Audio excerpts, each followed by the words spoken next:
ইন্না লিল্লাহি ওয়া ইন্না ইলাইহি রাজিউন ইন্না লিল্লাহি ওয়া ইন্না ইলাইহি রাজিউন। প্রিয় মুমিন মুসলমান ভাইরা, আপনারা জানেন আজ পবিত্র আশুরা, আজ পবিত্র আশুরা।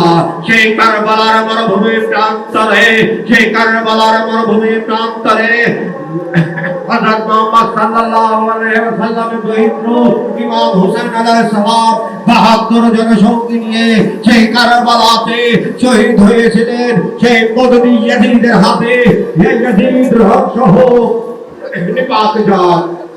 ইন্না লিল্লাহি ওয়া ইন্না ইলাইহি রাজিউন ইন্না লিল্লাহি ওয়া ইন্না ইলাইহি রাজিউন। প্রিয় ভাইরা, আপনারা জানেন আজ পবিত্র আশুরা, আজ পবিত্র আশুরা।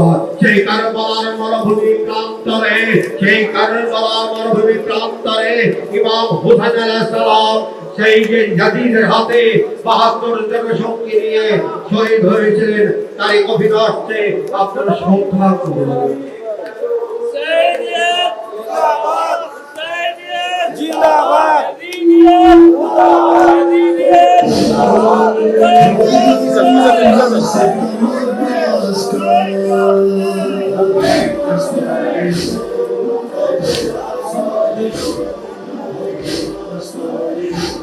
আজকে ইমাম হুসেন যে শহীদ হয়েছে, যে সব সপরিবারে যে 6 মাসের শিশুকে তারা ছাড়ে নেই, সেটা আমরা একটা মেসেজ দিচ্ছি যে আমরা মুসলমান হিসাবে আমরা ওনার শোক পালন করতেছি।